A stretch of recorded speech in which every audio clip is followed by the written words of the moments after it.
Hi, quick video here on chapter 1.5, infinite limits, and we're dealing a lot with rational functions. So we get infinite limits when we have rational functions. So here we go. Let's talk about a definition real quick. It says, a limit in which f of x increases or decreases without bounds. So it's continuing to go. It goes either out to positive infinity or negative infinity, or it continues to go up together as positive infinity, or maybe down to negative infinity with respect to the y values. Without bound, as x approaches some c. So we're coming to some c and we see this behavior. It's either going all the way up or maybe all the way down. Is called an infinite limit. The notation looks like this. The limit as x goes to c of f of x is equal to infinity. Now, we need to make sure that we understand that this equals does not necessarily mean that the limit exists, only that it describes the unbound behavior of the function. So although we say yes, it's going to infinity, it's not like a limit before where we had a specific y value that it was reaching. Because of course, infinity is not a known number, it's an unknown quantity. So we say equals, but at the same time we're also saying, well, it's just describing that unbound behavior. All right, let's take a look at an example of what we're talking about here. Example number 1. Now, here we have, it says determine the limit as x goes to 1 of 1 over x minus 1 squared. I graphed this function for us. It does have a vertical asymptote at x equal 1. We know that because if we set the denominator equal to 0, find the vertical asymptote, set denominator equal to 0, and solve for x. That's how we do it.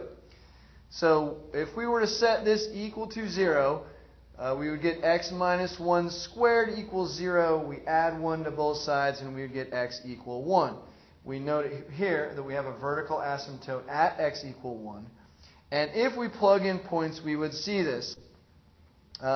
Unbound behavior. As x's go towards 1, both of the functions on either side, the left and the right, has this characteristic of unbound behavior going towards positive infinity in the y-axis. So, in fact, we can say that the limit as x goes to 1 of 1 over x minus 1 squared is equal to the limit, and that limit is infinity. All right? Now, this only happens if both are going the same direction. If the two are going opposite directions, then we still say the limit does not exist. All right? So, however, if they're both going the same, I know this might be contrary to what we learned in the beginning of the unit when we said, well, if they don't match up or those points don't come right together, they go off one way and off the other, then the limit does not exist. We'll use the old finger test, right? If we come together, then that means we're coming from the right and from the left. If they match up, then that means the limit exists. Well, in this case, because they're both going up and they're getting arbitrarily closer and closer and closer and closer, well, then that means that what we're saying is that unbound behavior is describing an infinite in the y values in increasing sense. All right? So that is example number 1. Example number 2. Here we go. Example number 2. There it is. All right. We have some good stuff here. I'm going to scoot this over a little bit so you can see me. Hopefully it traces. There we go. Whoa, don't go too far. Okay, that's good. All right, here we go. It says, technology, it's awesome. Okay, so limit as x goes to negative 2 of x squared plus 2x minus 8 over x squared minus 4. Here's the picture. Okay, here's the graph. We'll get to that in a second. What do we want to do first? We want to factor it completely. All right, so let's factor this thing out. If we factor the numerator, we get x plus 4 over x minus 2 divided by x plus 2 over x minus 2. Remember, this is a perfect square, or the difference of two squares. And so we get that factors there. Second step is we want to simplify the expression. So we notice that these x minus 2's will both cancel, right?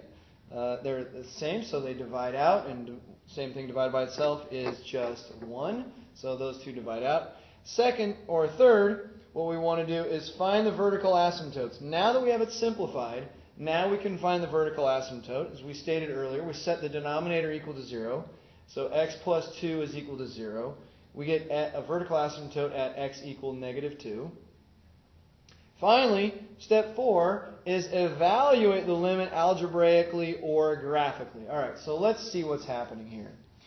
As we approach from the left, or from the positive side, the right side, excuse me, I'm looking backwards in the screen. As we come from the right, we notice that there's actually a hole here at x equal 2, and that's from the original function. That's right from right there. So we do have a discontinuity here, but that's okay. We're talking about what is happening as we go to negative 2.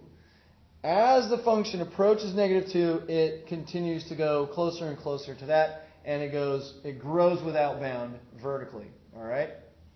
As the function comes from the left as we approach negative 2, then the values decrease dramatically, and it heads off to negative infinity. So, how do we reconcile this? Well, what we can say is that the limit as x goes to negative 2 from the right, is infinity. The limit as x goes to negative 2 from the left is negative infinity. However, you have to stop the video and ask yourself, does the limit exist at negative 2? Okay, well, welcome back. No, it does not. If they are going two different directions, then no, the limit does not exist. They might exist individually as they go towards infinity, as we come from the right or from the left, but together the limit does not exist at that value. All right, but these would be the solutions, what we're looking for this type of problem. All right, thank you. Have a great day.